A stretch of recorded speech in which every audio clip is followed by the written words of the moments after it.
The contents of this program may not necessarily represent the views of Ummah Channel.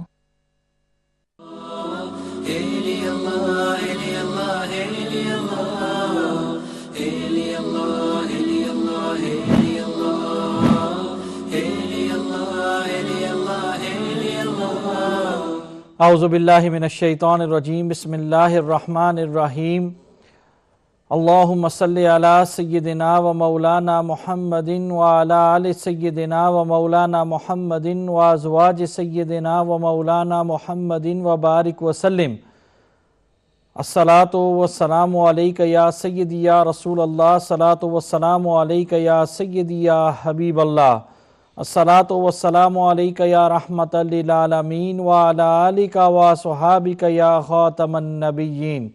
ناظرین محترم السلام علیکم ورحمۃ اللہ تعالی وبرکاتہ۔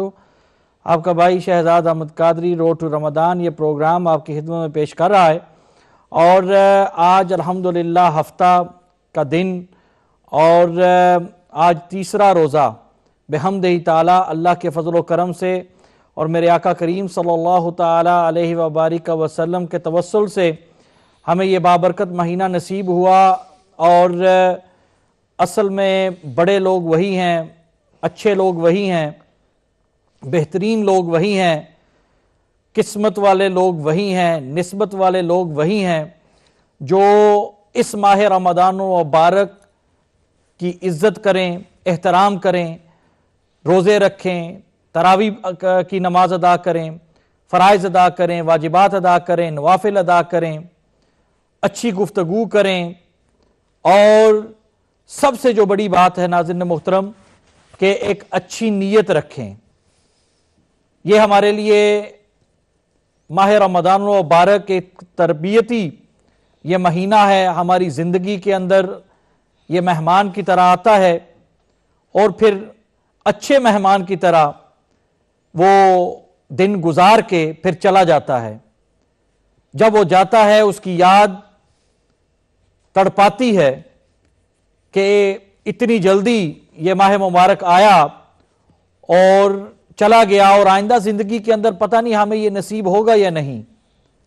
ناظرین محترم، ہمیں بھرپور فائدہ اٹھانا چاہیے، کیونکہ یہ وہ ماہ رمضان المبارک ہے کہ 70 گنا یا 700 سے بھی زیادہ یا اس سے بھی زیادہ اللہ سبحانہ و تعالی اپنے بندے کو اس کی ایک نیکی پر جو اجر و ثواب عطا کرتا ہے۔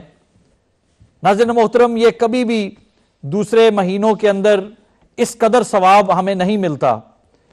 یہ سب مہینوں کا سردار مہینہ ہے، اور نبی رحمت جناب محمد الرسول اللہ صلی اللہ تعالی علیہ وبارک وسلم نے جو ہمیں بتایا اس ماہ رمضان المبارک کے حوالے سے کہ یہ وہ مہینہ ہے کہ جس مہینے کے اندر قرآن مجید فرقان حمید کا نزول ہوا، یہ وہ مہینہ ہے جس کے اندر لیلۃ القدر وہ بڑی رات ہمیں نصیب ہوتی ہے، جو 1000 مہینوں سے بھی زیادہ فضیلت رکھتی ہے۔ ناظرین محترم، اللہ کے فضل و کرم سے ہمیں ہمارے لیے ایک بہترین اپنے کیریکٹر، اپنے زندگی کے جو روز ہماری ایک روٹین ہے، معمولات ہیں، اس کے اندر تبدیلی لانا، تاکہ ہم اپنی دنیا کو بھی بہتر کریں، ہم اپنی آخرت کو بھی بہتر کریں۔ ناظرین محترم، ہم سے پہلے جو آئے وہ چلے گئے، ہم نے بھی چلے جانا ہے، اور ہم سے بعد میں جو آئیں گے وہ بھی چلے جائیں گے۔ لیکن میں سمجھتا ہوں کہ ایسے مہینے جب آپ ہمارے درمیان آتے ہیں، جیسے کہ یہ رمضان المبارک کا مہینہ ہے، پھر میرے آقا کریم صلی اللہ تعالی علیہ وبارک وسلم کا وہ مہینہ ربیع الاول شریف کا جب ہمیں نصیب ہوتا ہے، محرم شریف کا جو مہینہ ہے وہ نصیب ہوتا ہے، ایسے یہ مہینے ان کی ہمیں عزت اور احترام ہمیں کرنا چاہیے، تاکہ ہم اللہ سبحانہ و تعالیٰ کو راضی کریں اور اللہ کے محبوب کو راضی کریں۔ آج میرے ساتھ الحمدللہ 2 پیاری شخصیات موجود ہیں، ایک عالم دین اور ایک نعت خوان۔ الحمدللہ جو عالم دین آج جن کو میں نے مدعو کیا ہے، اللہ کے فضل و کرم سے سرکار دو عالم صلی اللہ تعالی علیہ وبارک وسلم کا آخری نبی ہونا اور ختم نبوت کے حوالے سے جو کام کر رہے ہیں، اور بحمدہ تعالیٰ پوری دنیا میں جا کر بالخصوص یورپ کے جو ممالک ہے وہاں پر جا کر ناموس رسالت صلی اللہ تعالی علیہ وبارک وسلم پر جو کام کر رہے ہیں، یہ انہی کا حصہ ہے۔ اللہ سبحانہ و تعالیٰ ان کو خیر والی لمبی صحت والی زندگی عطا فرمائے۔ میری مراد حضرت علامہ محمد دین سیالوی صاحب دامت برکاتہم العالیہ، وہ یہاں پر تشریف فرما ہوئے، میں ان کو پروگرام کے اندر ویلکم کرتا ہوں۔ حضرت السلام علیکم۔ وعلیکم السلام ورحمۃ اللہ وبرکاتہ۔ کیسے مزاج شریف؟ الحمدللہ۔ آج آپ پہلی مرتبہ میرے اس پروگرام روڈ ٹو رمضان کے اندر آپ تشریف لے کر آئے، میں آپ کا شکر گزار ہوں۔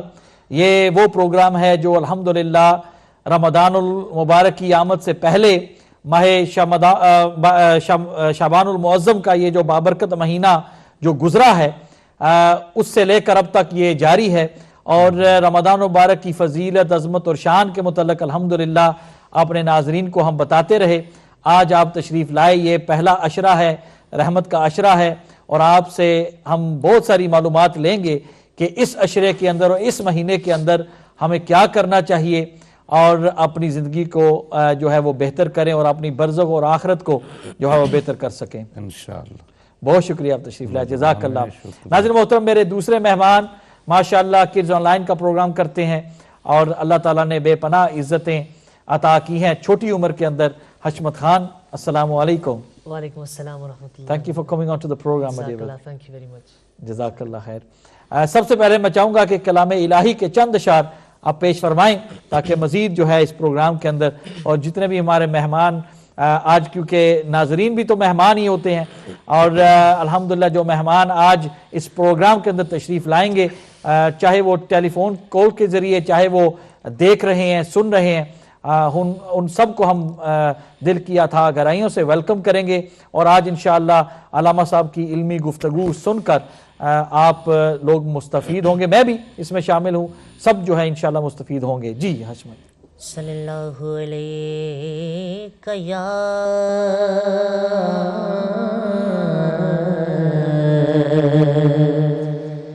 رسول اللہ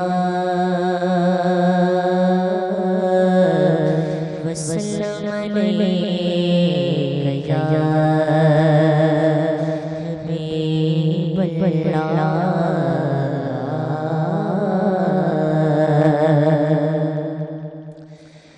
کہ کرم کرم کرم کرم کرم کرم مولا، کرم کرم مولا، کرم کرم کرم کرم کرم کرم مولا، کرم کرم مولا۔ تو بادشاہ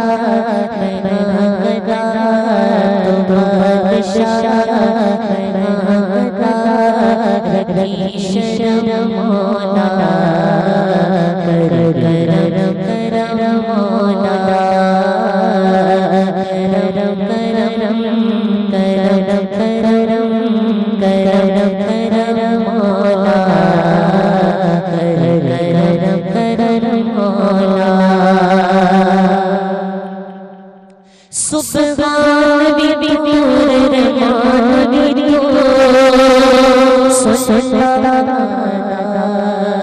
سلطان بھی دنیا بڑا تو اس دنیا نگبان بھی تو کبریا تو میلا تو کبریا تیرا کرم مولا، کرم کرم مولا، کرم کرم کرم کرم کرم کرم مولا، کرم کرم مولا اے رحیم کریم علیم رضا توفیق عبادت دے تو میں شر جس صدا سوڑے گا سوات شفاعت دے تو جو گیا تقدارا جو گیا تقدارا جو گیا تقدارا تیرا کرم مولا کرم مولا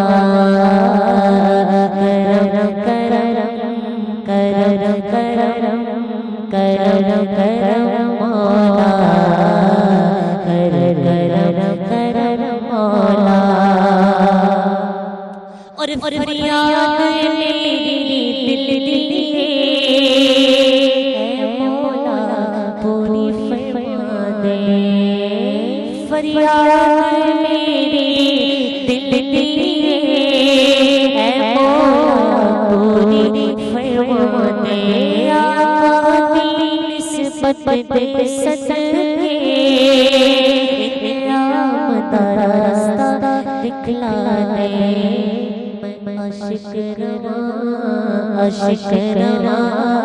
عاشق رواں سرکار دا عاشق رواں سرکار دا تیرا کرم مولا کرم مولا کرم مولا کرم مولا تو بادشاہ میں گدا تو بادشاہ میں گدا رہی شر مولا کرم مولا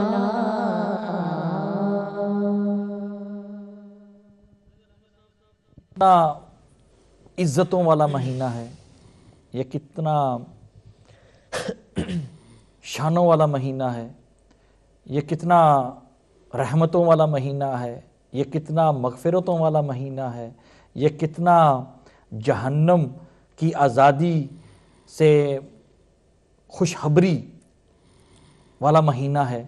یہ ایسا مہمان ہے کہ جو اللہ سبحانہ و تعالیٰ کی رحمت، اللہ سبحانہ و تعالیٰ سے جو معافی طلب کرتے ہیں ان کی معافی جو ہے وہ قبول کرنے والا، اور پھر اس قدر مہمان کہ جب وہ آتا ہے تو بڑی خوشخبریاں ساتھ لے کر آتا ہے۔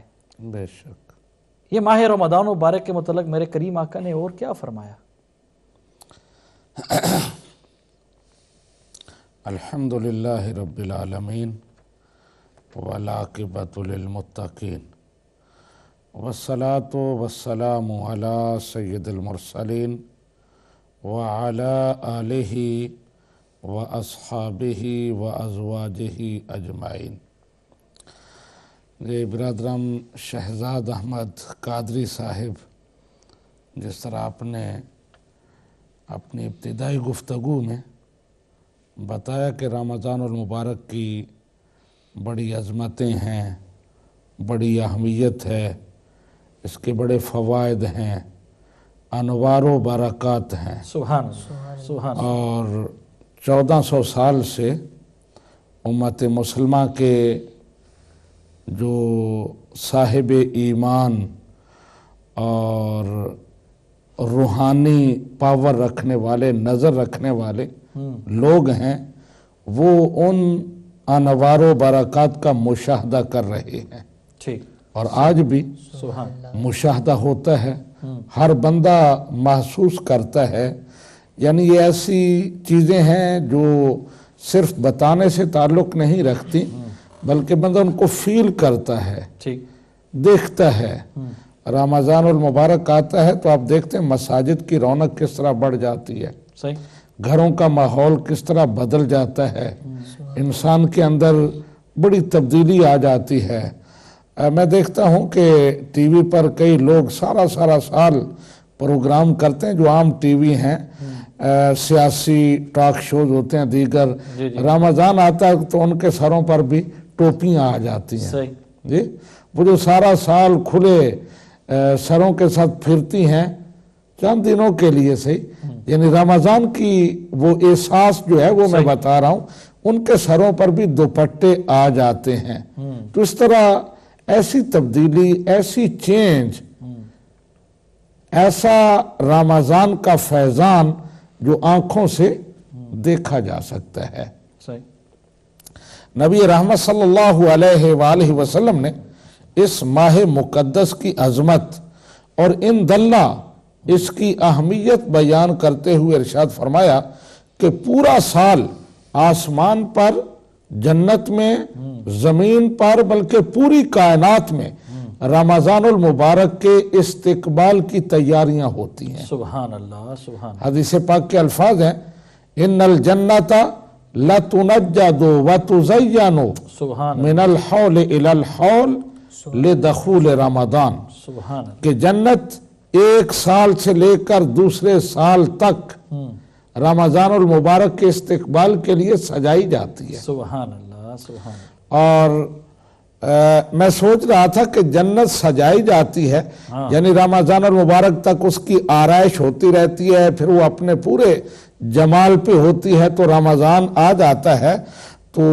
رمضان کے بعد جب وہ سجی ہوئی ہے تو پھر اگلے سال تو ضرورت نہیں ہونی چاہیے، پھر پورا سال جب وہ ہے ہی سجی ہوئی، تو اس کا مطلب یہ کہ ہر سال نئے انداز میں اس کو سنوارا جاتا ہے سبحان اللہ، رمضان المبارک کے استقبال کے لیے۔ تو یہ اس کی اہمیت ہے کہ اس کی آمد کے لیے کیا تیاریاں ہوتی ہیں، اور اس میں ہمارے لیے اہل ایمان کے لیے یہ سبق ہے کہ اگر جنت کو اس کے استقبال کے لیے سجایا جاتا ہے تو ہمیں بھی اس کی آمد کی پوری تیاری کرنی چاہیے، پورے اہتمام کے ساتھ اس کا استقبال کرنا چاہیے۔ اور میں کہا کرتا ہوں کہ ہماری روایت ہے کہ بلکہ نبی رحمت صلی اللہ علیہ وآلہ وسلم کی سنت ہے، جب کوئی مہمان آئے تو آگے بڑھ کر اس کا استقبال کیا جائے، اور جب وہ جانے لگے تو اس کو سی آف کرنے کے لیے گھر سے نکل کر اس کو اعزاز دیا جائے۔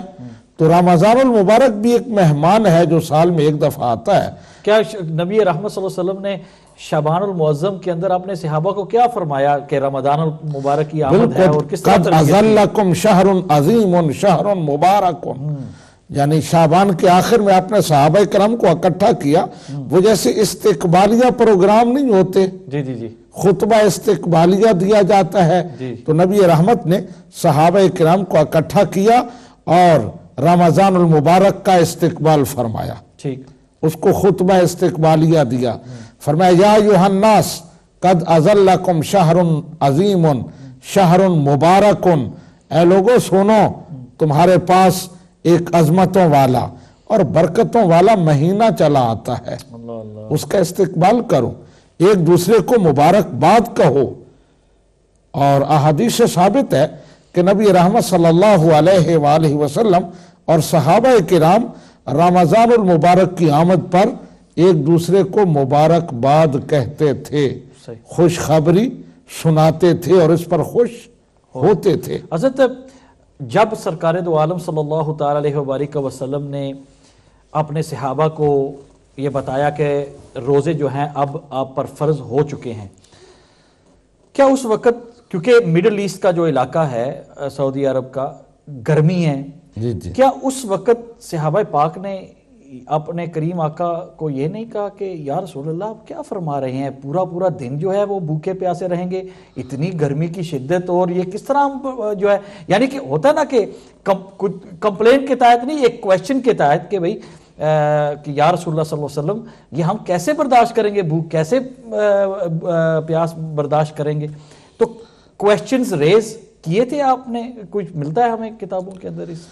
نہیں، ہمیں ایسی کوئی بات نہیں ملتی، بلکہ صحابہ کرام کا جذبہ عمل جو تھا وہ تو ایسا بے مثال تھا کہ وہ جیسے ہے نا احادیث میں آتا ہے، سیرت کی کتابوں میں ہے کہ نبی رحمت صلی اللہ علیہ وآلہ وسلم جہاد کے لیے تشریف لے جا رہے تھے تو راستے میں آپ رکے، صحابہ کرام سے مشاورت کی، کیا خیال ہے چلیں یا نہیں؟ اچھا، تو عرض کرنے لگے یا رسول اللہ صلی اللہ علیہ وسلم آپ ہم سے پوچھے نہیں، آپ حکم فرمائیں۔ واہ سبحان اللہ، آپ ہم سے ہائے ہائے، پوچھے نہیں، آپ حکم فرمائیں۔ یعنی کہ جو میرے نے آقا نے بات اپنی زبان اتھر سے کہہ دی، صحابہ نے کوئی کویسچن نہیں ریز کرنا، بس جی عمل کرنا ہے، جان مانگی جان دے دی، مال مانگا مال دے دیا، خاندان مانگا خاندان قربان کر دیا۔ وہاں سوال نہیں تھا، وہاں عمل تھا، عمل تھا،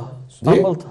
جو وہ میں بالخصوص ہائی لائٹ کروں گا یہاں ایک صحابہ کرام کا ایک جذبہ اور ایک واقعہ، کیونکہ ہمارے یورپ کے لوگوں کو بالخصوص اس کی ضرورت ہے۔ شراب ہے، اس کی حرمت کے حوالے سے بالتدریج احکام نازل ہوئے، پہلے اسے متنفر کیا گیا، اس کے جو مفاسد ہیں، جو نقصانات ہیں وہ بیان کیے گئے، پھر آخر میں اللہ سبحانہ و تعالیٰ نے اس کی حرمت کا، قطعی حرمت کا اعلان فرما دیا۔ حضرت انس رضی اللہ تعالی عنہ روایت کرتے ہیں کہ جب آخری حکم نازل ہوا نا، نبی رحمت صلی اللہ علیہ وآلہ وسلم نے ایک صحابی کو، اپنے غلام کو کہا جاؤ مدینہ کی گلیوں میں اعلان کر دو آج سے شراب حرام ہے، قطعاً کوئی اس کو ہاتھ نہ لگائے، یہ نجس ہے، یہ ناپاک ہے، یہ انسانی شرافت کے خلاف ہے۔ تو کہتے ہیں صحابی رسول گلی کوچوں میں اعلان کر رہے تھے، تو کہتے ہیں این اسی وقت ہمارے گھر میں میرے سوتیلے باپ طلحہ، ان کے گھر میں محفل شراب بپا تھی، جام پہ جام چل رہے تھے، شراب انڈیلی جا رہی تھی۔ تو کہتے ہیں طلحہ نے مجھے کہا انس دیکھو باہر کوئی اعلان ہو رہا ہے، کیا اعلان ہے؟ کہتے ہیں میں باہر گیا، میں نے سنا کہ اللہ تعالیٰ کے حکم کو ایک ہمارے ساتھی بیان کریں کہ کیا تم شراب کو چھوڑو گے نہیں؟ تو کہتے ہیں میں نے آ کر بتایا کہ شراب کی حرمت کا حکم آ گیا ہے اور اس کا اعلان ہو رہا ہے۔ تو کہتے ہیں جہاں جس کا ہاتھ تھا وہیں ہاتھ رکھا، سبحان اللہ، کسی نے اگر منہ میں گھونٹ لے لیا تھا تو اسے انڈیل دیا، پھر وہاں جام توڑ دیے گئے، مٹکے توڑ دیے گئے، اور کہتے ہیں اس دن مدینہ کی گلیوں میں شراب بارش کے پانی کی طرح بہہ رہی تھی۔ سبحان، ان کے اندر یہ عمل کا جذبہ تھا۔ تو نبی رحمت صلی اللہ علیہ وآلہ وسلم نے جب روزے کا حکم ارشاد فرمایا تو بلا تردد گرمی کے روزے، بلکہ وہ گرمی کے روزے تو اور محبت سے رکھتے تھے جی، یعنی کہ زیادہ ثواب حاصل، زیادہ ثواب، یعنی جس محبت میں وہ ایک مصرع ہے جفا نہ ہو اس کا مزہ ہی کیا ہے، تو جس روزے کا احساس نہ ہو اس کا مزہ ہی کیا ہے۔ حضرت علی المرتضی رضی اللہ تعالی عنہ کا ایک فرمان علی شان ہے، بلکہ ایک طویل حدیث ہے نبی رحمت صلی اللہ علیہ وآلہ وسلم کی، کہ آپ تشریف فرما ہیں، صحابہ کرام آپ کی بارگاہ میں حاضر ہیں، تو بات چل نکلتی ہے کس کو کیا پسند ہے، کس کو کیا پسند ہے۔ نبی رحمت اپنی پسند بیان فرماتے ہیں، لمبی حدیث مبارکہ میں تفصیل میں نہیں جاؤں گا، پھر کبھی اس پر بات کریں گے۔ دائیں طرف سیدنا ابو بکر صدیق رضی اللہ تعالی عنہ بیٹھے ہیں، وہ اپنی 3 پسندیدہ چیزیں بیان کرتے ہیں۔ آگے حضرت عمر بن خطاب ہیں، وہ اپنی 3 پسندیدہ چیزیں بیان کرتے ہیں۔ آگے حضرت عثمان غنی رضی اللہ تعالی عنہ ہیں، وہ اپنی پسند بیان کرتے ہیں۔ پھر سیدنا علی المرتضی کی باری آتی ہے تو وہ اپنی پسند بیان کرتے ہیں۔ تو ان کی پسند جو ہمارے موضوع سے متعلقہ ہے وہ بیان کرتا ہوں۔ کہتے ہیں مجھے 3 چیزیں دنیا میں پسند آئی ہیں: الضرب بالسیف، جہاد، راہ خدا میں لڑنا، والصوم فی السیف، اور گرمیوں میں روزے رکھنا۔ سبحان اللہ، سبحان اللہ، والصوم فی السیف، گرمیوں میں روزے رکھنا، سبحان اللہ، اور مہمان نوازی کرنا، سبحان اللہ، یہ 3 چیزیں مجھے پسند ہیں، جہاد، گرمیوں کے روزے اور مہمان نوازی۔ تو یہ ان کی پسند ہے، یعنی گرمیوں کے روزے جیسے وہ کوئی محبوب نہیں ہوتی چیز، جی دنیا میں ہوتا نا ہر بندے کی اپنی اپنی پسند ہوتی ہے کہ مجھے پوری دنیا میں یہ 3 چیزیں پسند ہیں۔ تو آپ جس حوالے سے پوچھ رہے ہیں کہ کیا صحابہ کرام نے کوئی اعتراض کیا، کوئی شکایت کی یا کوئی سوال کیا؟ سوال نہیں، انہوں نے تو روزے میں سے جو مشکل ترین روزہ تھا اسے اپنا محبوب بنا لیا۔ سبحان اللہ، سبحان اللہ، کیا اسے اپنا محبوب بنا لیا۔ روزے تو سردیوں کے بھی ہیں لیکن نہیں، فرمایا گرمیوں کے روزے وہ مجھے پسند ہیں، سردیوں کے روزے نہیں۔ آج حضرت علامہ صاحب رمضان مبارک کا مہینہ آتا ہے تو اس سے پہلے ہی ہم 100 بہانے جو ہے نا وہ تلاش کرنا شروع کر دیتے ہیں کہ کس طرح جو ہے روزے کو ترک کیا جائے، کس طرح جو ہے تراویح کی نماز جو ہے اس کو یعنی ایکسکیوزز ہم بناتے ہیں، دل لمبا ہے، فلاں انجیکشن لگنا ہے، فلاں جو ہے وہ کان میں کوئی یا جو ہے کوئی دوائی ڈالنی ہے، کوئی منہ میں دوائی ڈالنی ہے، کوئی کہانی میں سفر پر جا رہا ہوں، میں نے برمنگھم یا لندن جانا ہے، یا کوئی بہانہ جو ہے ہمیں چاہیے جو ہے روزے کو قضا کرنے کا۔ ہمیں تو بہانہ چاہیے کہ روزے کو ادا کرنے کا، ہر وہ بہانہ ڈھونڈنا چاہیے فرائض ادا کرنے کا، زیادہ سے زیادہ نوافل، قرآن اور پھر یعنی زیادہ سے زیادہ عبادت کرنے کا۔ ہم کس طرف جا رہے ہیں؟ جی یہی وہ فرق ہے نا صحابہ کرام کا اور ہمارا جو ہے، جیسے آپ کہہ رہے ہیں نا کہ ہم بہانے تلاش کرتے ہیں بچنے کے لیے، صحابہ کرام کا یہ تھا کہ وہ نبی رحمت ان کو روکتے تھے کہ اتنا زیادہ نہیں، لیکن وہ حضور ہم کر سکتے ہیں، ہمارے اندر ہمت ہے نا۔ سبحان اللہ، نبی رحمت فرماتے نہیں، وَلِنَفْسِكَ عَلَيْكَ حَقٌ، تمہارے نفس کا بھی تم پر کوئی حق ہے، تمہارے گھر والوں کا بھی تم پر کوئی حق ہے، تمہارے بدن کا بھی تم پر کوئی حق ہے۔ وہ عرض کرتے یا رسول اللہ ہوں گے، لیکن ہمیں تو خدا کی محبت راتوں کو سونے نہیں دیتی اور دن کو کھانے نہیں دیتی۔ بہت ساری احادیث ہیں۔ صحابہ اکرام کے جذبہ عمل پر بات ہو رہی تھی نا، ایک اور حدیث مبارکہ میں عرض کرنا چاہتا ہوں۔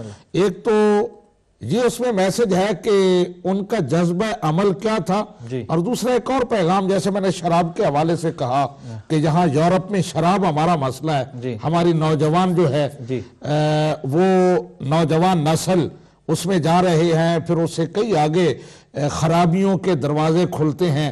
نبی رحمت صلی اللہ علیہ وآلہ وسلم نے ارشاد فرمایا کہ تمام شر اور برائیاں ایک گھر کے اندر بند کر دی گئی ہیں اور اس کی چابی شراب ہے، لاکڈ ہے۔ تمام برائیاں، شر، گناہ، اور اس کی چابی شراب ہے۔ جس کے ہاتھ یہ چابی آ گئی پھر وہ ہر گناہ کرے گا۔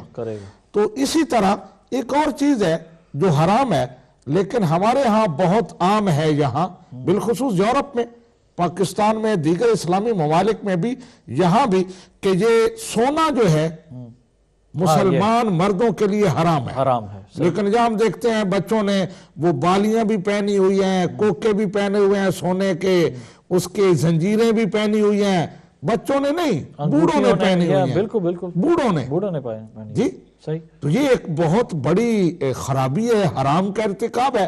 تو میں اس پر ایک حدیث مبارکہ کہ نبی رحمت صلی اللہ علیہ وآلہ وسلم نے ایک اپنے صحابی کو دیکھا، انہوں نے انگوٹھی پہنی ہوئی تھی سونے کی۔ نبی رحمت صلی اللہ علیہ وآلہ وسلم نے فرمایا تم نے سنا نہیں ہے میری امت کے لیے سونا پہننا حرام ہے؟ عرض کی یا رسول اللہ صلی اللہ علیہ وسلم مجھے اس کا علم نہیں تھا، ورنہ یہ کیسے ہو سکتا تھا؟ آپ کسی چیز کو حرام قرار دیں اور آپ کا غلام پہنے، انگوٹھی اتار کے پھینک دی، سبحان اللہ، سبحان، جیب میں نہیں ڈالی، دور پھینک دی۔ نبی رحمت صلی اللہ علیہ وآلہ وسلم تشریف لے گئے، صحابی رسول وہیں تھے، کچھ اور لوگ بھی کھڑے تھے، کسی نے مشورہ دیا، نبی رحمت نے حرام فرمایا پہننے کے لیے، تم اسے بیچ کر اس کی قیمت استعمال کر سکتے ہو، گھر میں لے جاؤ، تمہاری بیوی یہ استعمال کر سکتی ہے؟ اوہ سبحان اللہ، صحابی رسول عرض کرنے لگے سبحان آقا کے کہنے پہ جو چیز پھینک دی پھینک دی، واہ اب اس کو اٹھانا میری غیرت اللہ ایمانی اللہ، کو گوارا نہیں ہے۔ اللہ اللہ، انگوٹھی وہیں پڑی رہی ہائے، راستے پر، سونے کی انگوٹھی، غربت کا دور تھا سبحان جی، سبحان لیکن صحابی رسول نے، حالانکہ ان کو اجازت تھی اور صحابی مسئلہ بتا رہے تھے اور بالکل شرعاً اجازت ہے، جب ایک بات میرے آقا کے زبان اتھر سے نکل گئی بس صحابہ اکرام نے اس یعنی کو، کہنے کا مطلب اللہ یہ ہے کہ اللہ، وہ 100% نہیں، ہاں وہ 200%، 200%، جی ہاں، یعنی صرف یہ نہیں کہ نبی رحمت نے پہننے سے روکا ہے تو میں پہنتا نہیں ہوں، بلکہ اس میں بالکل وہ جیب میں رکھ سکتے تھے، صحیح، وہ بازار میں بیچ سکتے تھے، گھر لے جا سکتے تھے، نبی رحمت اس سے نہیں روکتے، قرآن، سنت، اسلام اس سے نہیں روکتا۔ یہ کہتے ہیں نبی رحمت نے جب پوچھ لیا کہ یہ تم نے کیوں پہنی ہوئی ہے، تو صحابی رسول کو اتنی اپنے اندر جیسے بندے کو وہ غیرت آتی ہے، شرم آتی ہے صحیح، کہ میرے آقا جس چیز کو پسند نہیں کرتے اس کو میں نے پہنا ہے، اللہ، تو اب پھر یہ میرے پاس میرے گھر بھی نہیں جائے گی، یہ اب خاک میں، یہ اب ذلیل و رسوا ہوگی۔ اللہ اللہ، یہ ان کے اندر جذبہ تھا۔ اور پھر اصل بات یہ ہے کہ صحابہ کرام کی اصل جو پاور تھی نا، وہ نبی رحمت صلی اللہ علیہ وآلہ وسلم کی محبت تھی، بے شک، سبحان اللہ، آپ کا قرب، صحیح، وہ آپ کے قرب کے لیے، آپ کی محبت کے لیے ہر امتحان، ہر ٹیسٹ اور ہر مشکل برداشت کرنے کے لیے تیار رہتے تھے۔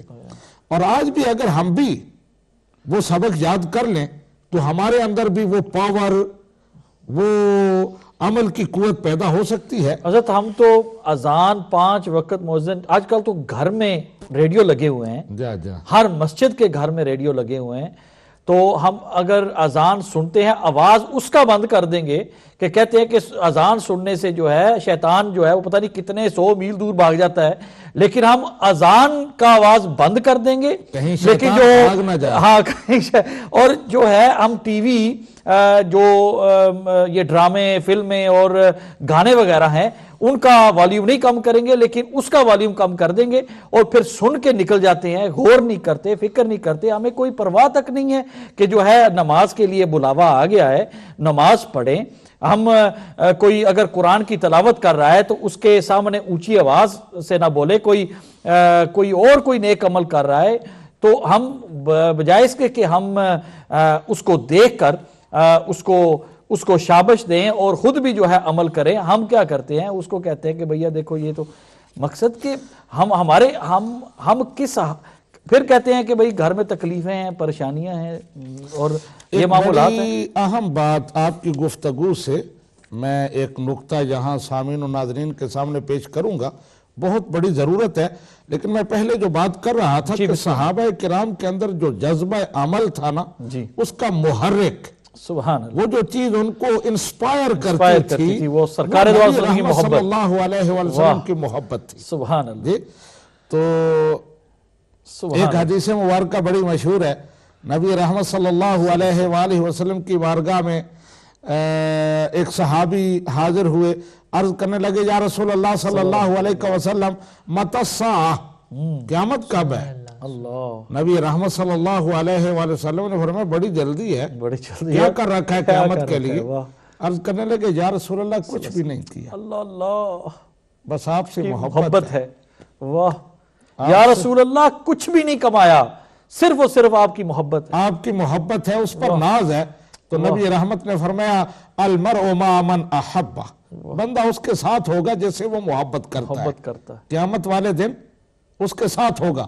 تو صحابہ کرام کہتے ہیں کہ جب اسلام لائے تھے جس دن، اس دن ہمیں اتنی خوشی نہیں ہوئی تھی جتنی خوشی اس دن ہوئی تھی جب نبی رحمت نے فرمایا کہ تم میں سے ہر شخص قیامت والے دن اس کے ساتھ ہوگا جس سے محبت کرتے ہیں، محبت ہے۔ واہ سبحان جی تو سبحان اللہ، صحابہ کرام کا وہ جو محرک تھا عمل کا، وہ محبت رسول تھی۔ سبحان تو اب صحابہ کرام نے نبی رحمت صلی اللہ علیہ وآلہ وسلم سے یہ بھی سن رکھا تھا، نبی رحمت صلی اللہ علیہ وآلہ وسلم تشریف فرما ہے، ایک غلام حاضر ہوتا ہے، عرض کرتا یا رسول اللہ صلی اللہ علیہ وسلم آپ سے بڑی محبت ہے، اللہ اللہ، مجھے آپ سے بڑی بڑی محبت ہے. تو فرمایا پھر مشکلات کے لیے تیار ہو جاؤ. اللہ، پھر مشکلات کے لیے تیار ہو جاؤ. جو میرے ساتھ محبت کرتا ہے پھر اس پر آزمائشیں آتی ہیں، آزمائشات، اسے 22 گھنٹوں کے روزے رکھنے پڑتے ہیں، اللہ، اسے فرائض واجبات ان کا لحاظ رکھنا پڑتا ہے. اگر میرے ساتھ محبت ہے تو پھر مشکلات کے لیے تیار ہو جاؤ. اب ہمارے ہاں معاملہ الٹا ہے، ہم نے محبت رسول کو ہی ہر عمل سے چھٹکارے کا ذریعہ بنا لیا. ہم کیونکہ محب ہیں جی، ہم نعت پڑھتے ہیں، ہم درود و سلام پڑھتے ہیں، لہذا ہمیں نماز کی ضرورت نہیں ہے. بلکہ مذاق اڑاتے ہیں عمل کرنے والوں کا، مذاق اڑاتے ہیں نماز پڑھنے والوں کا، مذاق اڑاتے ہیں روزہ رکھنے والوں کا، صحیح، پرہیزگاروں کا. بڑے بڑے آپ کو وہ ملیں گے، نہ چہرے پہ سنت رسول ہے، نہ کبھی نماز پڑھی ہے، لیکن وہ کھڑے کو زاہدو، او فلانے ہو، تم کیا جانو، مجھ سے پوچھو، میں عاشق ہوں. ہمارا یہ انداز ہے صحیح جی.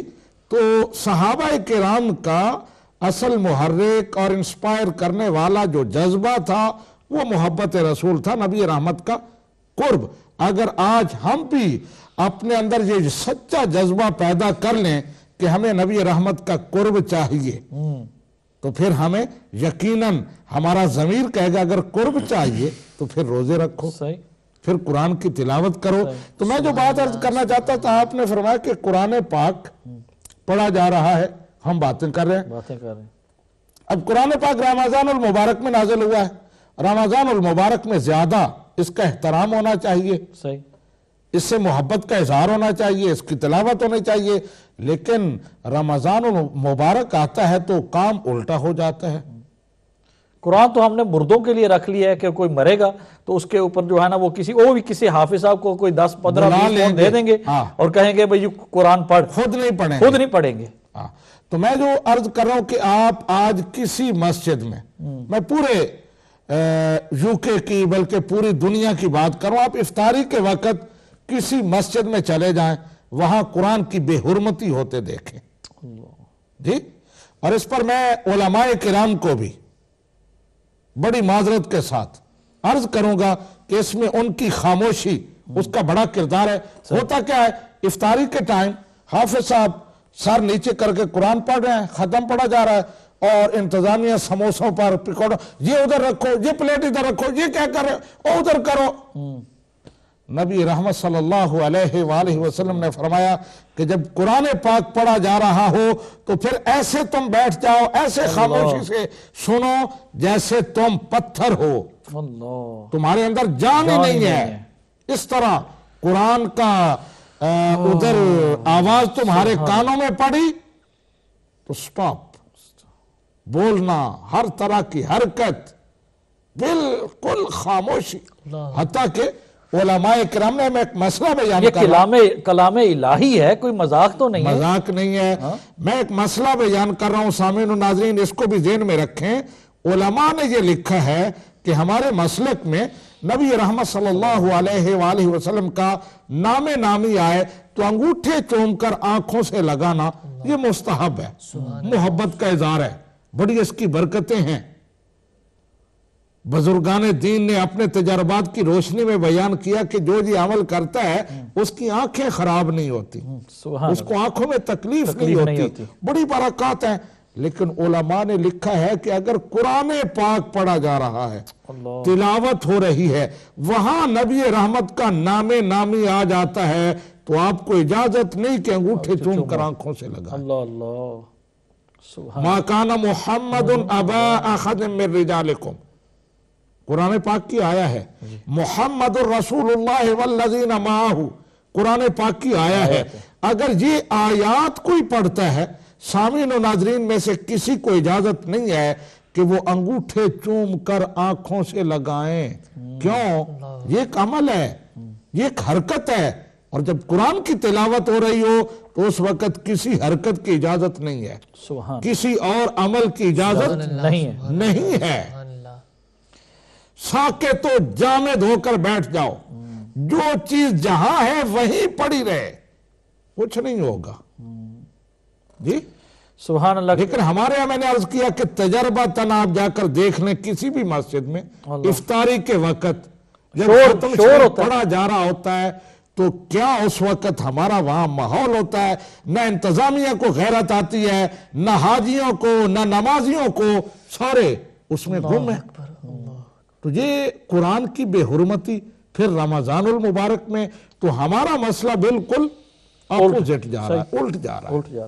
حضرت ہم ابھی چلتے ہیں محبت رسول کی. آپ نے یہ بات کر کے تو آج یہ تیسرا روزہ ہے، لیکن یقین مانے کہ تیسرے روزے رمضان مبارک میں پہلی مرتبہ آپ کی جو گفتگو ہے یہ آج مجھے بھی اس نے ایموشنل بھی کیا ہے، اور الحمدللہ میرے دل کے اندر بھی جو ہے. دیکھیں نا، حدیث مبارکہ جب بندہ کوئی سنتا ہے تو محبت رسول مزید اجاگر دلوں کے اندر ہونی چاہیے. ہم حدیثیں سن سن کر جو ہے وہ گزر جاتے ہیں لیکن پرواہ تک نہیں کرتے. ہم قرآن سن سن کر جو ہے وہ اس کو سنتے رہتے ہیں اور یا پڑھتے رہتے ہیں. میں نے جی 10 قرآن پاک اس رمضان کے اندر مکمل کیا، ہم نے 20 کیے، ریس لگی ہوئی ہے، لیکن وہ قرآن جو ہے وہ دل تک اترا ہی نہیں. تو اس پھر قرآن کا یعنی آپ کو کیا فائدہ ہوگا جو قرآن جو ہے آپ پڑھتے ہیں، تسبیح رولتے رہتے ہیں، لیکن اس تسبیح کا کیا فائدہ؟ ہم درود پاک دن بھر پڑھتے رہتے، ثواب ملنا اپنی جگہ پر ہے، لیکن اگر عملی طور پر اپنی زندگی نہیں بدلی تو پھر ہم نے کیا حاصل کیا؟ چلتے ہیں حشمت خان کی طرف، اور حشمت جو ہے ہمارا الحمدللہ ہمیں کوئی میٹھا میٹھا کلام جو ہے وہ انشاءاللہ آقا کریم کی بارگاہ میں انشاءاللہ وہ کلام جو ہے وہ پہنچائے گا. تو دیکھتے ہیں کون سا کلام کا انتخاب کیا ہے. صلی اللہ علیہ یا رسول اللہ وسلم علیہ یا حبیب اللہ کہ دل الفت سرکار بسانے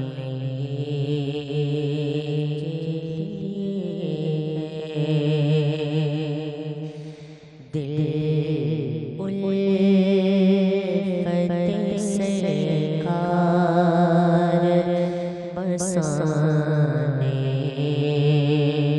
کے لیے جا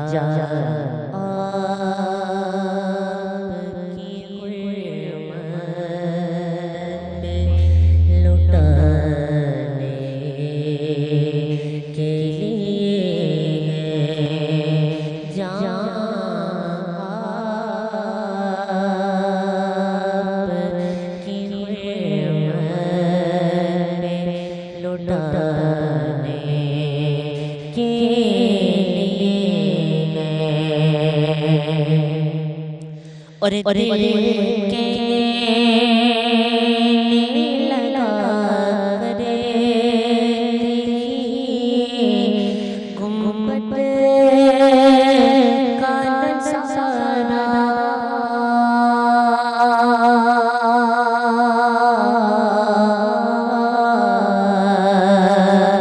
دل کے لگا کرے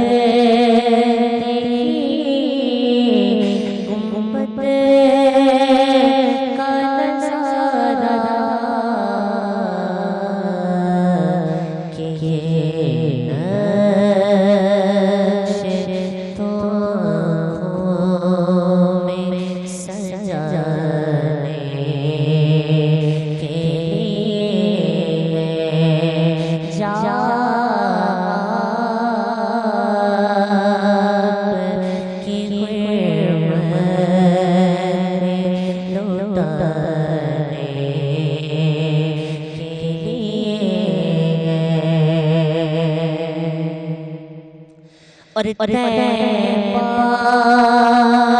میں سنانی ہے یہی آیت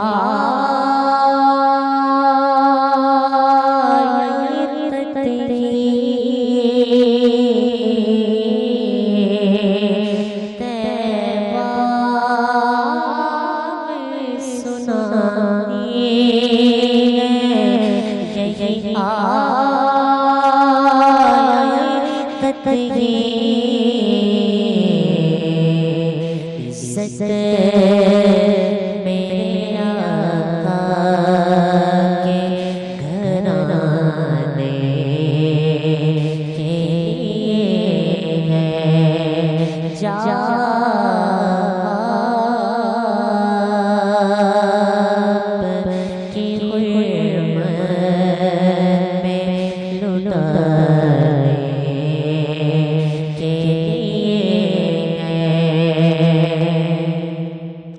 اور ہم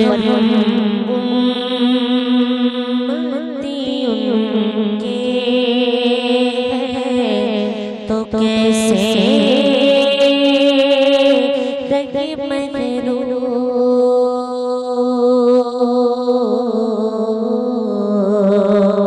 ہم امتی ان کے ہیں تو کیسے رہے محروم جب ان کا کرم سارے زمانے کے لیے ہے جاب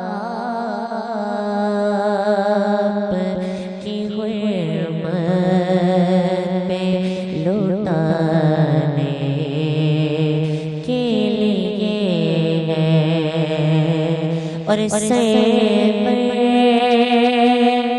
بلا نہیں آیا کہیں دن سے آیا کہیں دن سے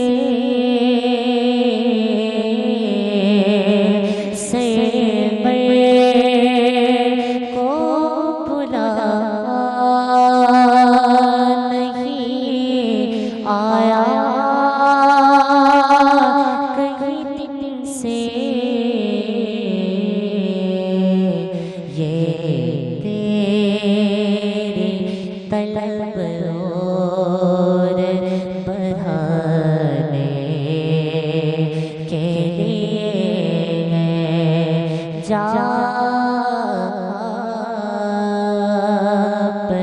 کی حرمت پہ لٹانے کے لیے ہے دل الفت سے ہار بسانے کے لیے ہے۔ اللہ سبحان اللہ۔ علامہ صاحب جو بندہ روزہ رکھے گا، میں نے یہ سنا ہے علماء سے کہ ایک جنت کا دروازہ ہے جس سے صرف روزے دار ہی گزرے گا، اور اس طرح کے اور بھی دروازے ہیں ویریس جو عمل کیے جاتے ہیں۔ کیا اس طرح کی حقیقت ہے کہ جو روزہ رکھتا ہے اس کے لیے جنت میں ایک دروازہ ہوگا جسے وہ گزرے گا؟ جی بالکل، یہ حقیقت ہے، حدیث پاک میں ہے اور اس پر بات کرتے ہیں، لیکن ہمارے عزیز حشمت خان صاحب نے بڑی وہ ہماری گفتگو کا جو رخ تھا نا اس کے مطابق کلام پڑھا ہے۔ دل الفت سرکار بسانے کے لیے ہے اور جاں حرمت آقا پہ لٹانے کے لیے ہے۔ تو ہم جو بات کر رہے تھے نا صحابہ کرام کے جذبہ عمل کی، تو صحابہ کرام کا یہی عقیدہ تھا۔ آپ نے سنا ہوگا حدیث پاک میں ہے کہ جب نبی رحمت صلی اللہ علیہ وآلہ وسلم کا وصال ہو گیا تو کئی صحابہ کرام نے اپنی آنکھیں خود بخود بینائی ضائع کر لی۔ کیوں؟ کہتے ہیں آپ کسے دیکھیں گے؟ یہ تو نبی رحمت کو دیکھنے کے لیے تھی، آپ کسے دیکھیں گے؟ جی ہم تو زبانی کہتے ہیں نا کہ اب میری نگاہوں میں جچتا نہیں کوئی، حالانکہ سارا دن کیا کچھ نہیں دیکھتے۔ جہاں سے دیکھنے سے منع کیا گیا ہے وہاں زیادہ غور سے دیکھتے ہیں، لیکن کہتے جی ہیں کہ اب میری نگاہوں میں جچتا نہیں کوئی۔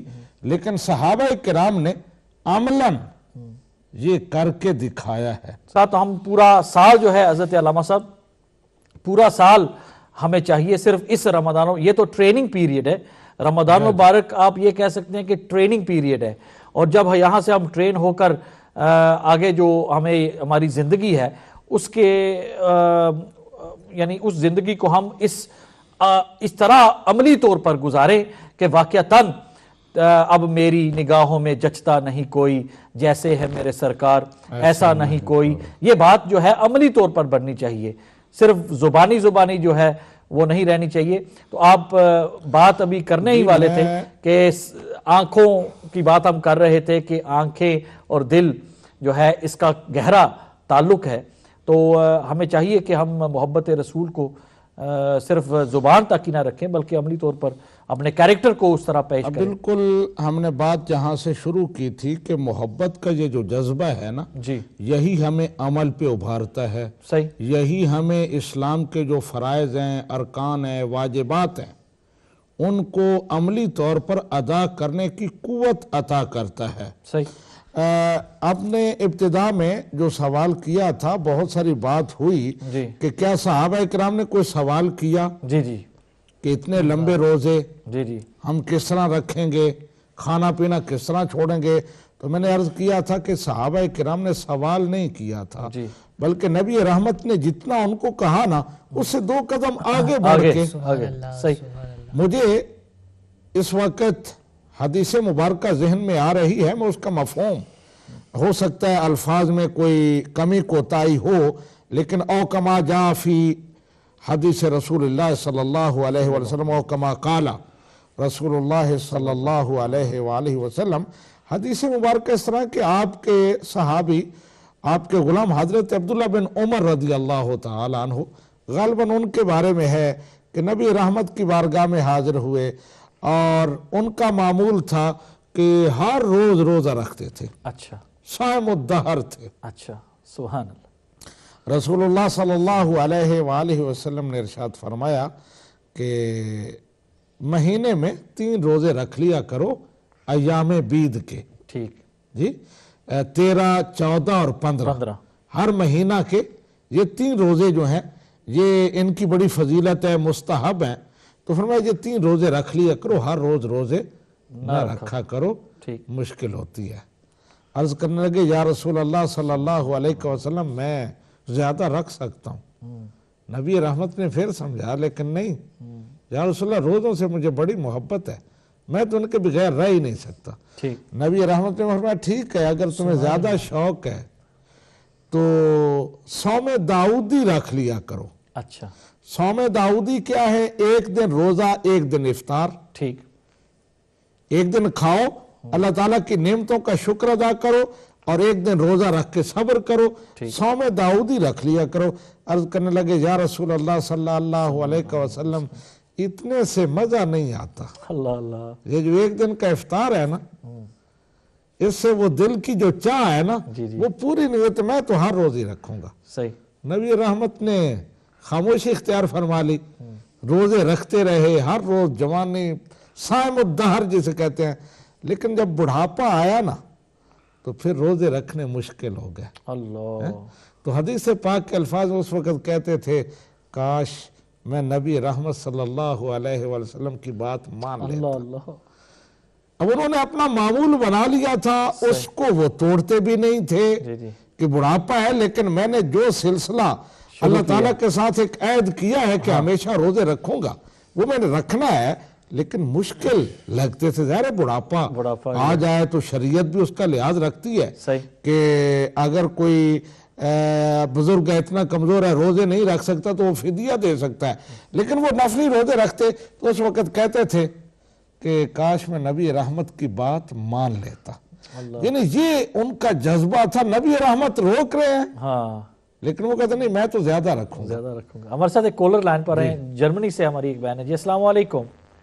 وعلیکم السلام ورحمۃ اللہ وبرکاتہ. میں آپ سب کو رمضان مبارک پیش کرنا چاہتی ہوں اور بہت اچھا پروگرام جا رہا ہے اور اس مسئلے کے متعلق میرے چند سوال ہے.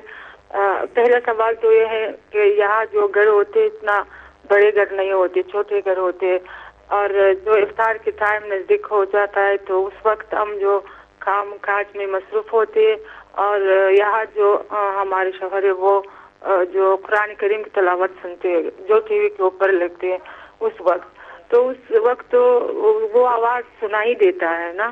تو ہم اس وقت کیا کریں؟ اس وقت جو کہ ہم کام کر رہے ہیں اور یہاں جو وہ یہاں سن کر وہ خود سنتا ہے تو ہم کو بھی یہ آواز آ رہا ہے. ایک تو یہ سوال ہے. اور دوسرا سوال یہ ہے کہ اگر ہم جو قرآن کریم کے دعائی آیات ہیں وہ ہم تشہد کے بعد اور درود شریف کے بعد پڑھ سکتے ہیں؟ یہ مثلا جو یہ دوسرا سوال کیا تھا؟ جو آیات جو دعا ہے جو سورہ بقرہ کی جو آخری 3 آیات ہے وہ ہم نماز میں تشہد کے بعد اور درود شریف کے بعد پڑھ سکتے دعا کی نیت سے؟ یہ سوال ہے. اور تیسرا سوال یہ ہے اگر ہم باہر جاتے ہیں یا اس وقت ہمارے کوئی رشتہ دار یاد آتے ہیں جو فوت شدہ ہے اور اس کے فاتحہ ہم پڑھتے سورہ فاتحہ یا سورہ اخلاص آیت الکرسی شریف اس وقت ہم چل کر پڑھ سکتے ہیں؟ اس میں کیا ہے؟ تو آپ کے لیے بہت دعا ہے, ہمارے دل سے آپ کے لیے دعا نکلتی ہے. اللہ سبحانہ و تعالیٰ آپ کو خوش رکھے. آپ ہمارے لیے بہت دعا کیجیے. بہت شکریہ. السلام علیکم ورحمۃ اللہ وبرکاتہ. وعلیکم السلام ورحمۃ اللہ تعالیٰ وبرکاتہ. بہن نے ان کا یہ سوال کہ گھر چھوٹا ہے, قرآن مجید ان کا شوہر پڑھتا ہے اور پھر وہ آواز آتی ہے, تو جس طرح آپ نے پہلے یہ بات کی ہے کہ قرآن مجید جب کوئی پڑھ رہا ہو تو آپ کو خاموشی اختیار کرنی چاہیے, تو اس زمرے میں کیا کرنا چاہیے ان کو؟ جی بالکل, مسئلہ وہی ہے جو میں نے عرض کیا کہ جب قرآن پاک پڑھا جا رہا ہو تو خاموشی کے ساتھ اسے سننا چاہیے.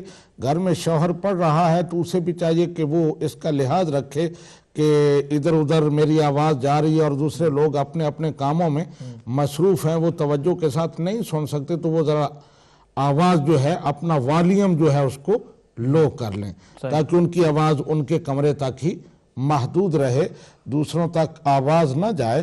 اور یہ ہے کہ اگر اس طرح کی کیفیت پیدا ہو جائے کہ غیر ارادی طور پر عورت کچن میں کام کر رہی ہے, آپ ضروری اسے کام بھی کرنا ہے, وہ ضروریات زندگی میں سے ہے, اس کو وہ چھوڑ بھی نہیں سکتی, تو پھر یہ ہے کہ انہیں توجہ ادھر کرنی چاہیے اور حتی الامکان کوئی ایسا کام نہ کریں جس سے آواز پیدا ہو, اس میں خلل پیدا ہو. تو جو بھی احتیاط ممکن ہو وہ احتیاط اس میں کریں کہ خاوند اپنا والیوم جو ہے وہ اس کو اتنا رکھیں کہ وہ آواز کچن تک نہ جائے, ان تک ہی محدود رہے, کیونکہ بلند آواز سے پڑھنا ضروری نہیں ہے. جی, اور اگر ان کو پتہ نہیں ہے, انہیں یہ احساس نہیں ہوا عورت کام کر رہی ہے اس دوران آواز آ رہی ہے, تو پھر وہ کوشش کریں میں کو برتن بھی اٹھانا ہے تو بڑی احتیاط کے ساتھ کہ اس سے آواز پیدا نہ ہو, قرآن پاک کی اس تلاوت میں خلل نہ آئے, کوئی بے ادبی کا وہ شائبہ نہ ہو.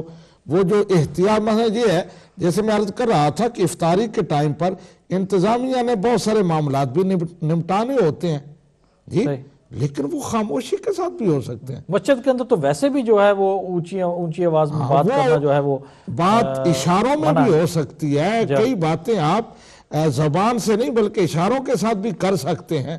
تو قرآن پاک کا ادب جو ہے اس کو ضرور ملحوظ رکھنا چاہیے. یہاں پر یہ بھی ہے کہ ایک بندہ نماز پڑھ رہا ہے گھر کے اندر, گھر کی بات کرتا ہوں کہ گھر میں نماز پڑھ رہا ہے اور باقی کے یعنی لوگ جو ہیں وہ باتوں میں لگے ہوئے, ان کو کوئی احساس نہیں کہ نماز ایک بندہ پڑھ رہا ہے یا 2 بندے پڑھ رہے ہیں. تو یہاں پر یہ بھی ہونا چاہیے کہ اگر کوئی عبادت کر رہا ہے, نماز پڑھ رہا ہے, تو پھر یہ بھی خیال رکھنا چاہیے. دوسروں کو خود بخود یہ شعور ہونا چاہیے, یہ نہیں کہ انہیں کہنا پڑے, انہیں روکنا پڑے, انہیں خود یہ احساس ہونا چاہیے.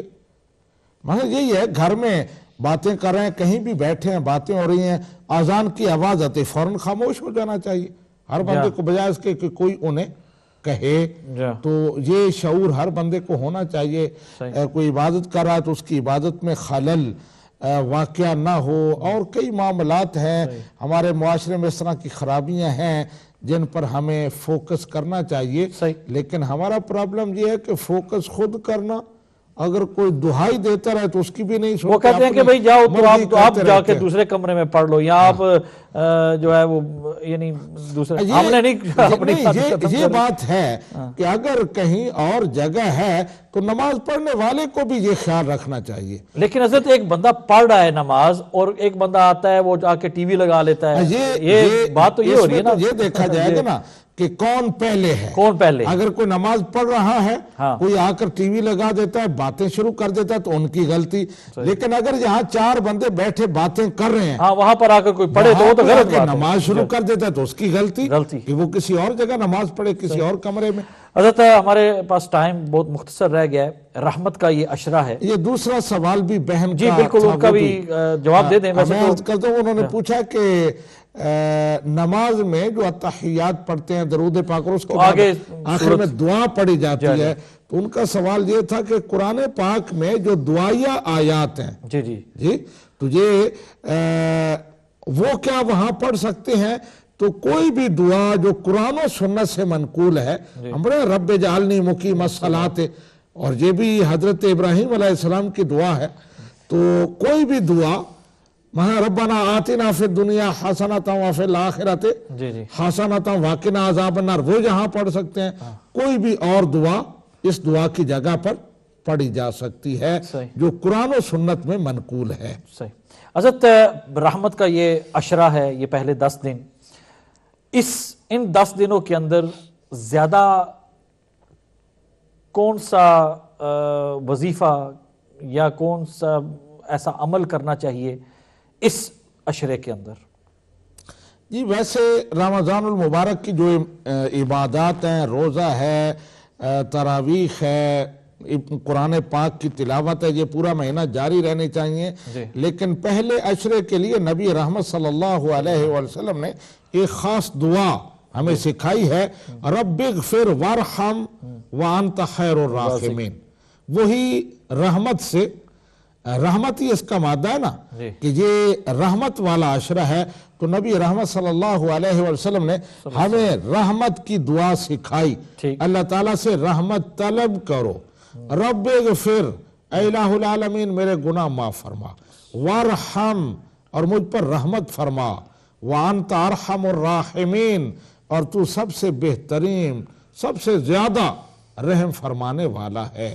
تو یہ دعا کرنا چاہیے، اللہ تعالیٰ سے خصوصی طور پر اس کی رحمتیں مانگنی چاہیے. تو میں یہ دعا ایک دو دفعہ دہرا دیتا ہوں کہ سامعین و ناظرین اس کو اپنے ذہن میں رکھ لیں. رب اغفر وارحم وانت خیر الراحمین، رب اغفر وارحم وانت خیر الراحمین. ٹھیک. ابھی ہم مکہ مکرمہ کے کچھ لائیو مناظر جو ہیں وہ دیکھتے ہیں کہ مکہ مکرمہ میں ابھی کیا اس وقت کیا ہو رہا ہے، کیونکہ افطاری تو ہو چکی ہے وہاں پر. تو ابھی میں چاہوں گا کہ مکہ مکرمہ کے لائیو مناظر جو ہیں وہ ہمیں دکھائیں ماشاءاللہ. اور حضرت بھیڑ اس قدر جیسے کہ حج کا سیزن ہو. اور کیا فرمایا سرکار کریم صلی اللہ تعالیٰ علیہ وآلہ وسلم نے، جو لوگ رمضان مبارک کے اندر جو ہے عمرہ ادا کرتے ہیں. یہی وہ جو آپ نے فرمایا نا، شروع میں ہم نے بات جہاں سے شروع کی کہ رمضان المبارک میں ہر عبادت اپنے پورے جوبن پر ہوتی ہے. صحیح. عبادات ساری، کسی بھی وقت عمرہ کیا جائے بہت بڑا ثواب ہے، کسی بھی وقت نماز پڑھی جائے. لیکن رمضان المبارک میں نبی رحمت صلی اللہ علیہ وآلہ وسلم نے ارشاد فرمایا، رمضان کی یہ برکات ہیں کہ رمضان میں جو نفل پڑھتا ہے اس کو فرض کا ثواب ہوتا ہے. صحیح. اور جو سنت پر عمل کرتا ہے اس کو بھی فرض کا ثواب ہوتا ہے، اور جو ایک فرض ادا کرتا ہے اس کو 70 فرائض کا سبحان اللہ ثواب ملتا ہے. اور جو رمضان المبارک میں عمرہ کرتا ہے اس کو حج کا ثواب ملتا ہے. یہ ناظرین محترم، آپ لائیو مناظر مکہ مکرمہ کے دیکھ رہے ہیں. دیکھیں نا، ہمارے بہن بھائی پوری دنیا میں سے الحمدللہ وہاں پر جمع ہوئے ہیں اور کعبۃ اللہ کا طواف کر رہے ہیں. بعض اوقات تو صرف طواف کر رہے ہیں، بعض اوقات عمرہ شریف کی نیت سے وہاں پر طواف کر رہے ہیں. تو یہ بڑے ہی خوبصورت مناظر. ابھی دکھائیں مدینہ منورہ کے مناظر دکھائیں. ہمارے پاس 1 منٹ ہے، تو میں چاہوں گا کہ یہ مدینہ منورہ کے مناظر جو ہیں وہ دکھائیں مسجد نبوی شریف کے، تاکہ پتہ چلے کہ وہاں پر ابھی کیا ہو رہا ہے.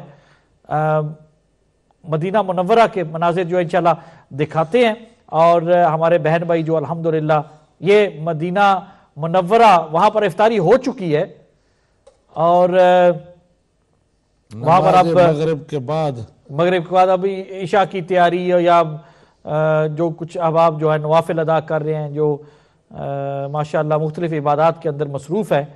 اللہ سبحانہ و تعالیٰ سب پر اپنا خاص فضل و کرم فرمائے. ابھی میں حشمت خان کی طرف چلتا ہوں اور دعائیہ کلمات جو ہے وہ چند اشعار پیش فرمائیں گے، اور اسی کے ساتھ ہمارا پروگرام جو ہے وہ اختتام پذیر ہو جائے گا. میں حضرت علامہ محمد دین سیالوی صاحب آپ کا شکر گزار ہوں کہ آپ نے ٹائم نکالا اور یہاں اس پروگرام کے اندر تشریف لائے. بہت شکریہ, جزاکم اللہ خیر و احسن الجزا. حشمت خان آپ کا شکر گزار ہوں. اور ابھی ناظرین محترم چلتے ہیں حشمت خان کی طرف اور چند ہم دعائیہ کلمات جو ہیں وہ سنتے ہیں. بہت شکریہ اپنے بھائی شہزاد احمد قادری کو, آپ اجازت دیجئے. والسلام علیکم.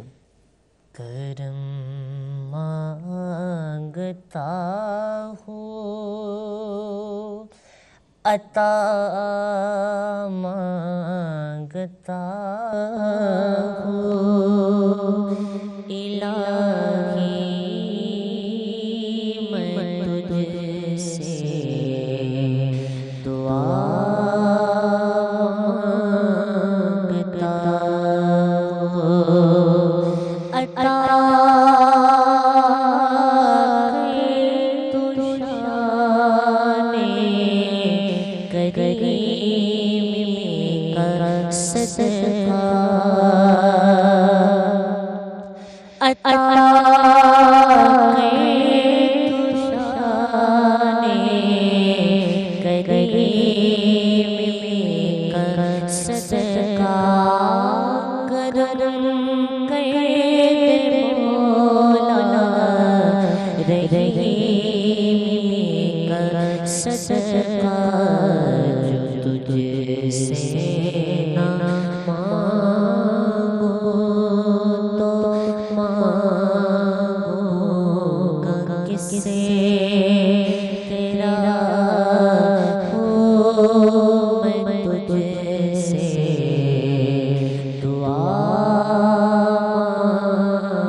اور جو فلس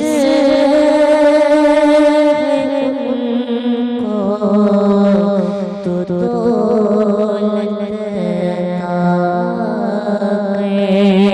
بیمار کو صحت عطا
جو تجھ سے دعا